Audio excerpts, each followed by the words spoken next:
one of the founding members of Motown. It was very little about her. She should be, and I don't mean no offense to you, Miss Claudette, but Sugar Ray should be the first lady, not Smokey Robinson's wife. I don't get it. But if that's what Berry Gordy wanted to do, then shout to Levine. Oh, my life,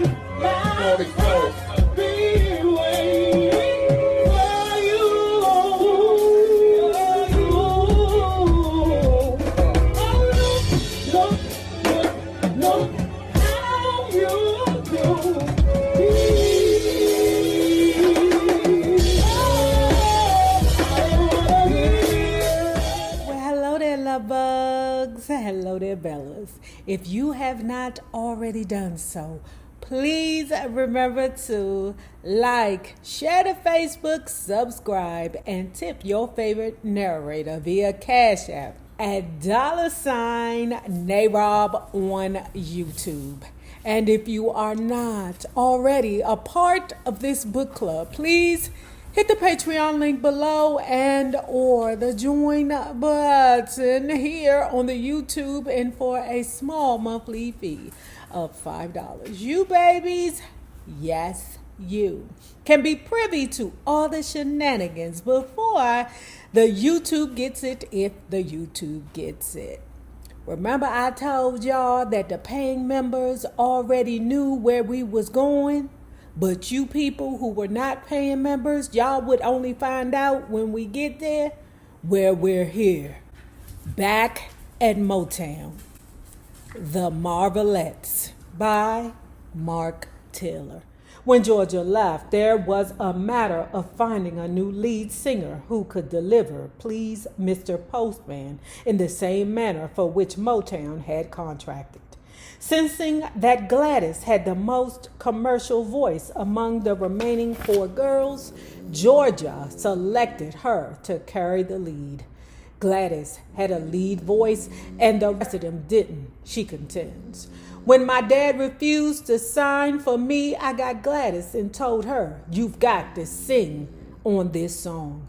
The group's next step was to find a new fifth member.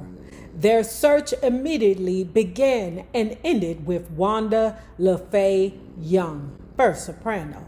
Wanda was born August 9th, 1943, into a large Inkster family. Diminutive and strikingly beautiful, she briefly sang in the choir at Inkster High School, from where she had graduated in spring of 1961, and was now contemplating a career in nursing. Catherine, Wynetta, and Georgiana knew Wanda, with the young family living within 2 blocks of the trio. As Catherine points out, we could walk from Wynetta's house up to the corner and would be at Wanda's house. However, it was Gladys who sought out an initially reluctant Wanda to take Georgia's spot. Snore. Please, Lulu, please, just baby, please stop snoring. She recalls, after Georgia wrote and taught me the words to Please Mr. Postman and left the group, I searched for Wanda. Someone told me that she could sing. She was a terrific lead singer. Chantel Sound. She was the greatest and fit right in with the group from the start. The girls almost lost a second member at contract signing in Catherine, whose mother was apprehensive about her daughter going into the entertainment field. Catherine recalls, "My mother was very, very hesitant in regards to me being in show business. In Detroit area, it was a very new entity. With me being 16, she had to sign as my guardian. There were a lot of conversations around the kitchen table. My dad said sometimes opportunity only knocks once, and this may be an opportunity that she may never have. In Motown's primitive years, artists were allowed to take their contracts home and seek outside legal advice. However, this was merely a token gesture on the part of the label. The entertainment industry was new to Detroit.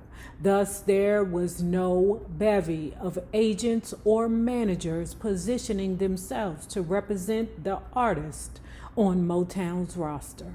The city was also devoid of any attorneys who specialized in entertainment law.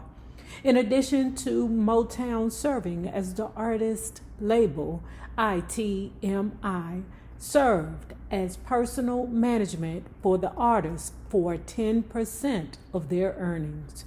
Few artists questioned this obvious conflict of interest. The city of Detroit did have other record companies, including JVB Records, Wes Higgins and Robert Westflick, Contour and Lupine labels, and Jack and Devore Brown's Fortune Records. However, none of these labels were as well known as Motown, particularly after the smash success of Shop Around. If any aspiring artist found Motown's practices objectionable, there were no equal alternatives from which to choose. Nevertheless, the details of their initial contract meant little to the Marvelettes or any other Motown artists who were just grateful to have an opportunity to record for the company. For us, it was just the excitement of we're going to do a record, says Catherine.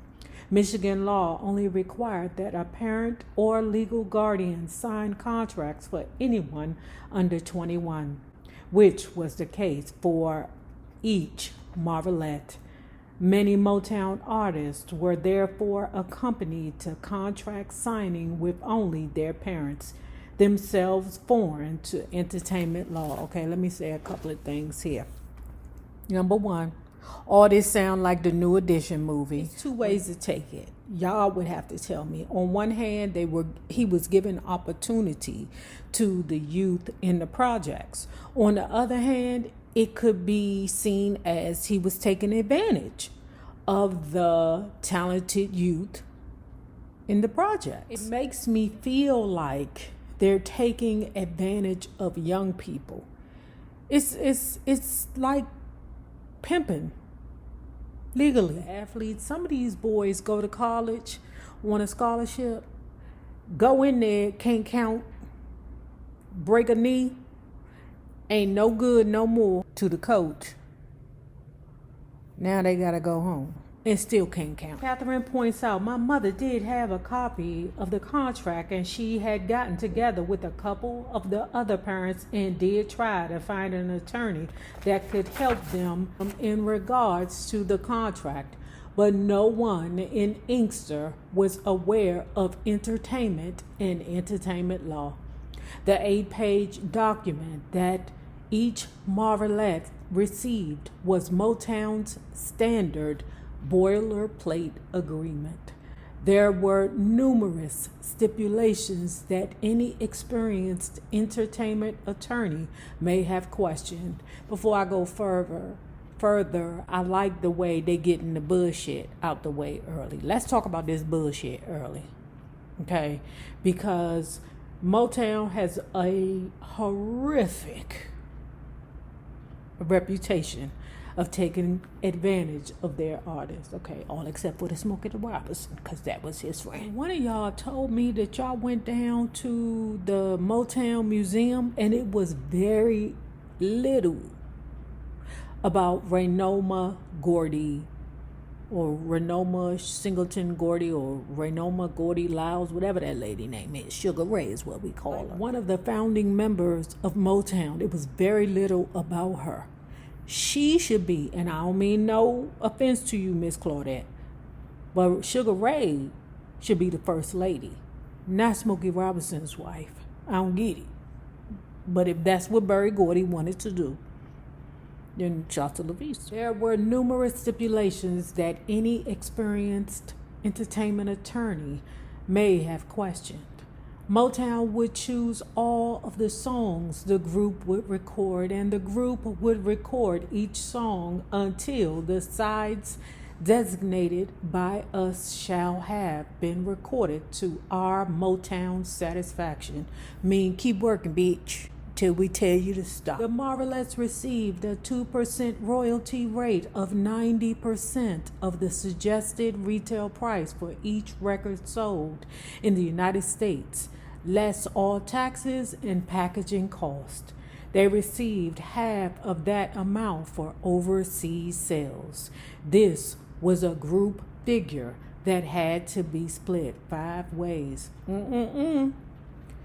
Sounds like a tour bus pulling up to the Boston projects to me and letting out 5 little boys. And all they got was a skateboard, maybe some nice clothes, some Jerry curl activator, girl, and STDs. We can't pay you, but we can let all these girls you want come in the room. Per the terms of the contract, Motown was obligated to pay the costs of arrangements, copying, accompaniment, and all other costs related to each recording session, whether the song was released or not.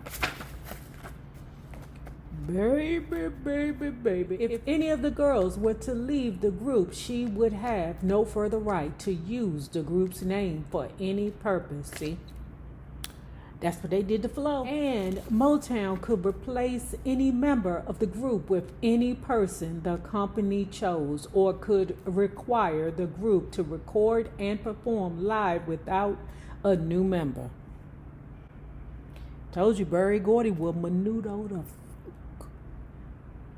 out of a group. The contract, which the Marvelettes signed on July 8th, 1961, was to run for 4 years, with Motown holding an option to renew the pact for an additional 4-year period. Motown brought in Brian Holland and Robert Bateman to produce Please Mr. Postman.